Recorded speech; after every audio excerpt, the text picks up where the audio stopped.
હવે મિત્રો તમે બધાએ આપણી ગાયો તો જોઈએ છે, પણ આજે હું તમને એક જાદુઈ ગાય બતાવવા જઈ રહ્યો છું, જે આ એક રહસ્યમય જંગલ છે. આ જંગલમાં જોવા મળે છે. તમે તમારો હાથ જોઈ શકો છો.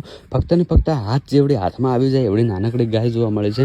આપણને એક ભાઈએ માહિતી આપે છે કે આ એક રહસ્યમય જંગલ છે અને જંગલમાં એક એવી ગાય જોવા મળે છે મિત્રો, જે ફક્ત ને ફક્ત આપણા હાથમાં આવી જાય એવડી ઉંદર જેવડી ગાય છે મિત્રો. તો ફટાફટ વિડીયોને શેર કરી દો અને હું તમને ફટાફટ પહેલાં તો જે ભાઈ આપણે લોકેશન આપ્યું છે લોકેશન ઉપર લઈને પહોંચી જાઉં, જે આપણે જોવાની છે નાનકડી ગાય છે મિત્રો. જેની ઉંમરની વાત કરીએ તો ભાઈનું કહેવું છે કે ઉંમર બહુ મોટી છે. લગભગ એની ઉંમરની વાત કરીએ તો 150 વર્ષ જેટલી આ ગાયની ઉંમર છે, પણ એની હાઇટ તમે જોવો તો ફક્ત ઉંદર જેવડી છે. આ એક જાદુઈ ગાય કહેવામાં આવે છે અને આ રહસ્યમય જંગલમાં જોવા મળે છે મિત્રો. તો ફટાફટ પહેલાં તો હું તમને લોકેશન ઉપર લઈને પહોંચી જાઉં, જ્યાં ભાઈએ આપણને લોકેશન આપ્યું છે અને કહ્યું છે કે આ જગ્યા ઉપર એક એવી રહસ્યમય ગાય જોવા મળે છે મિત્રો, જે ફક્ત ને ફક્ત ઉંદર જેવડી છે. આપણા હાથમાં આવી શકે એવડી નાનકડી ગાય છે. અને ઉંમરની વાત કરીએ તો મિત્રો લગભગ 150 વર્ષ જેટલી ઉંમર છે. તો ગાયની ઉંમર અંદાજે આપણે કહીએ કે આપણી ગાયની ઉંમર ફક્ત ને ફક્ત 15 થી 20 વર્ષ જેટલી હોય છે.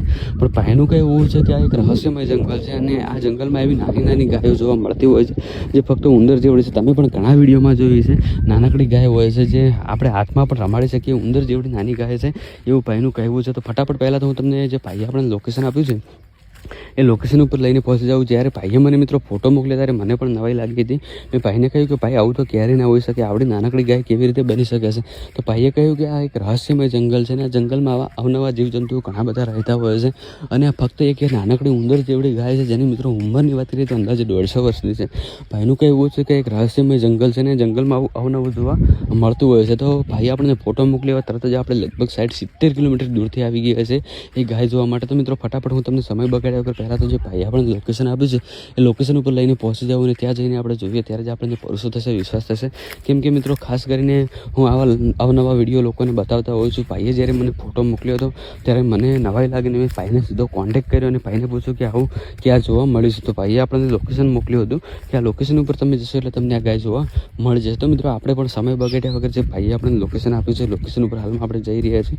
લોકેશનના આધારે આપણે હાલમાં ફરી રહ્યા છીએ અને ટૂંક જ સમયમાં આપણે લોકેશન ઉપર પહોંચી જઈશું અને ત્યાં જઈને આપણે જોઈશું ત્યારે જ આપણને વિશ્વાસ થશે. કેમ કે મિત્રો કાને સાંભળેલું આંખે જોયેલું પણ ખોટું હોઈ શકે છે.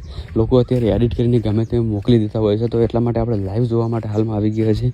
લાઈવ આપણે જોઈએ ત્યારે જ આપણને વિશ્વાસ થાય, ભરોસો થાય. કેમ કે મિત્રો લોકો ગમે તે એડિટ કરી નાખતા હોય છે. તો આપણે ટૂંક જ સમયમાં જે ભાઈ આપણે લોકેશન આપ્યું છે લોકેશન ઉપર આપણે પહોંચી જઈશું અને ત્યાં જઈને જોઈશું કે ખરેખર આવડી ગાય છે કે પછી નથી. કેમ કે મિત્રો મેં તો મારા જીવનમાં આવી ગાય ક્યારેય નથી જોઈ અને તમે પણ નહીં જોયું. તો મિત્રો હાલમાં આપણે લાઈવ લોકેશન ઉપર આવી ગયા છે. જે ભાઈ આપણે લોકેશન મોકલ્યું હતું એ લોકેશન ઉપર આપણે હાલમાં લાઈવ આવી ગયા છે. તમે જોઈ શકો છો આ છે જગ્યા જે ભાઈએ આપણને મોકલી હતી. તો મિત્રો હાલમાં તમે જોઈ શકો છો આપણે લાઈવ લોકેશન ઉપર આવી ગયા છે, પણ આપણને ગાય જોવા નથી મળી. તો મિત્રો એવું પણ બની શકે છે કે ગાય ક્યાંક બીજે ગઈ હોય અથવા તો ભાઈએ આપણને એડિટ કરીને ફોટો મોકલ્યા હોય. તો મિત્રો બને એટલો વિડીયોને શેર કરજો, જેથી બધા લોકો સુધી વિડીયો પહોંચે અને બધાને ખબર પડે.